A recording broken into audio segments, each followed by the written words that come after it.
Ano ang sabi? Today pag-usapan natin ang isang motor na malapit sa aking puso.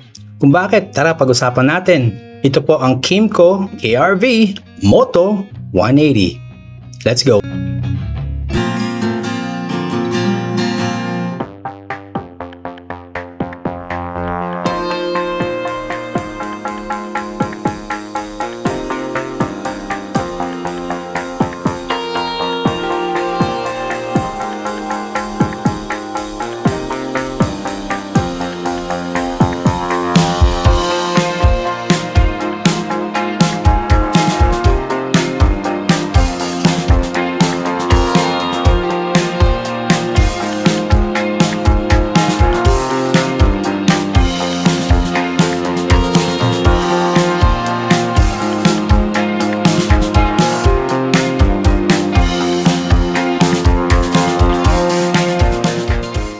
Kung di pa po kayo nagsasubscribe sa channel ko, please do consider subscribing and hit that like button. Maraming salamat po.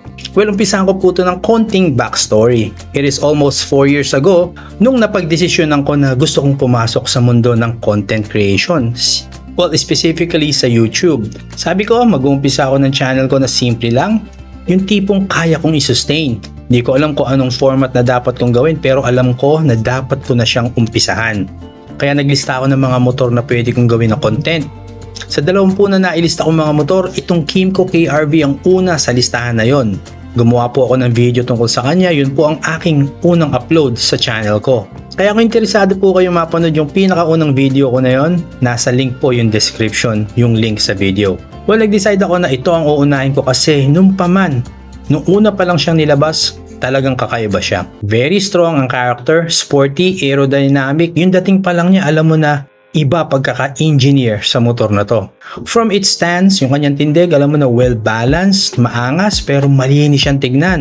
Karamihan sa mga lumalabas na scooter ngayon, talagang palupitan ng design. Pero para sa akin, siguro ito yung pinakamasungit. Yung angas niya na may pagka-scooter version siguro siya ng MT-09 ni Yamaha. Siguro hindi nalalayo doon ang magiging look. Anyways, para sa akin yung angas niya may pagka-Decepticon ng look. Ang astig po talaga. Lalo na po dito sa logo niya sa harap.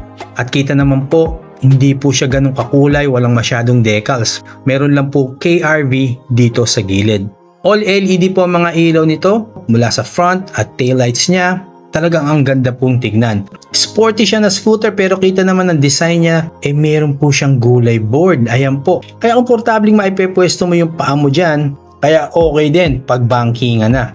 This scooter is also all about balance. Mula sa design nga niya na very aerodynamic, mahaba ang wheelbase, sa structure ng frame at sa pwesto ng fuel tank talagang well-balanced po lahat. As sabi ko nga kanina, it is well-engineered. At sa usapang balance, pag-usapan natin yung setup ng engine niya. Well, ang engine niya, 175.1cc, 4-stroke, 4 valves, liquid-cooled. Naka-CVT pa rin siya pero chain ang nagdadrive sa kanya, sa rear wheel niya.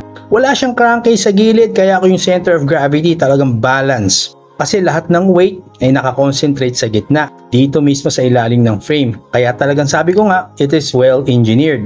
Well, maitatanong mo, ano ba mga benefits na makukuha sa ganitong design? Well, marami-rami. Madali po siyang i-maneuver sa traffic.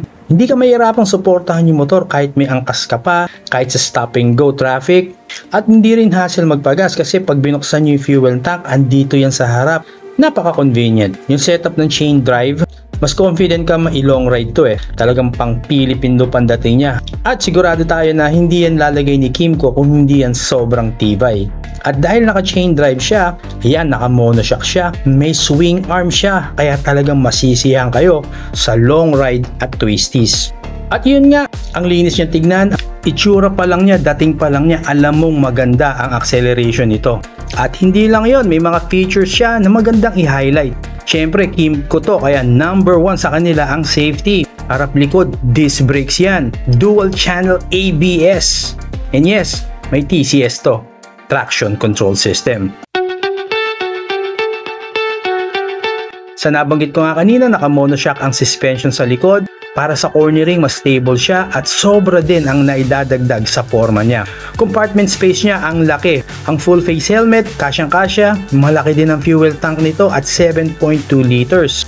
Naka-naked handlebar ang setup at ang lupit ng design ng instrument panels. Yes, dalawa po siya, may maliit, nandiyan nakakabit sa handlebar at meron din sa pinaka-frame. Ayan po, napaka-modern ang look. Ang sarap pag-usapan ng motor na to, lalo na ang maiuwi ito. Ngayon, para maiuwi ito, alamin na natin ang presyo niya.